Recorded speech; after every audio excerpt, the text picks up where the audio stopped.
Lishoy point ഒപ്പം ഉണ്ട്. ലിഷോ, എന്തൊക്കെയാണ് കോടതി ഇതിൽ പ്രധാനമായി പറഞ്ഞത്? ഇരട്ട ജീവപര്യന്തമാണ്, ഏതൊക്കെ വകുപ്പുകളാണ്?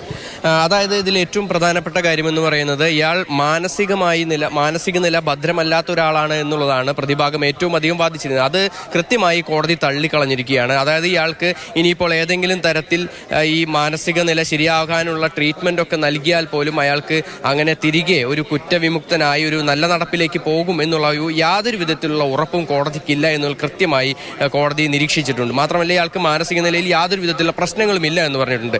രണ്ട് പ്രധാനപ്പെട്ട കാര്യങ്ങളിലാണ് ഈ ജീവപര്യന്തം ശിക്ഷിച്ചിരിക്കുന്നത്. അതായത് കൊലപാതകം, അതുപോലെ തന്നെ ഈ ആയുധവുമായി ഒരു കൊല്ലാൻ ഉപയോഗിക്കുന്ന ആയുധവുമായി വീട്ടിൽ അതിക്രമിച്ച് കയറി, ഈ രണ്ട് കാര്യങ്ങൾക്കാണ് ഇരട്ട ജീവപര്യന്തം ഇപ്പോൾ ശിക്ഷ വിധിച്ചിരിക്കുന്നത്. ഓരോ കേസിലും ജീവപര്യന്തം, അങ്ങനെ അതെ, ഈ രണ്ട് കാര്യങ്ങളിലും രണ്ട് വകുപ്പുകളിലും ജീവപര്യന്തം തടവ് ശിക്ഷയാണ് വിധിച്ചിരിക്കുന്നത്. മാത്രമല്ല ഇതിൽ ഈ കുറ്റം ചെയ്തതിന് മാത്രമല്ല ഈ കുറ്റം ചെയ്തതിന് ശേഷം തെളിവ് നശിപ്പിക്കാൻ ശ്രമിച്ചു. ഈ തെളിവ് നശിപ്പിക്കാൻ ശ്രമിച്ചതിനുള്ള ആ വകുപ്പുകൾക്ക് കൂടി ഇയാൾക്ക് പ്രത്യേകം ശിക്ഷ വിധിച്ചിട്ടുണ്ട്. അതിൽ പിഴ ശിക്ഷയും വിധിച്ചിട്ടുണ്ട്. 3.25 ലക്ഷം രൂപ ആകെ ഇയാൾക്ക് പിഴ ശിക്ഷ വിധിച്ചിട്ടുണ്ട്. ആ 3.25 ലക്ഷം രൂപ പിഴ അടയ്ക്കാനായി കഴിയില്ല എങ്കിൽ 5 വർഷം കൂടി കൂടുതലായി ഇയാൾക്ക് ശിക്ഷ അനുഭവിക്കേണ്ടി വരും. അതിക്രൂരമായ ഒരു കൊലപാതകം നടന്നു എന്നുള്ളത് തന്നെയാണ് കോടതിയുടെ നിരീക്ഷണം. ജീവപര്യന്തങ്ങൾ ഒരുമിച്ച് അനുഭവിച്ചാൽ മതി എന്നാണോ, അതോ അത്തരത്തിൽ?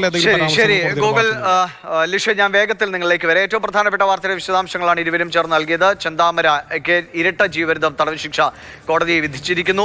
സജിത കൊലപാതക കേസിൽ 2019 നടന്ന സജിത കൊലപാതക കേസിലെ ശിക്ഷാവിധിയാണ് നമ്മൾ കേട്ടത്. ഇരട്ട ജീവപര്യന്തം, 4.25 ലക്ഷം രൂപ പിഴ.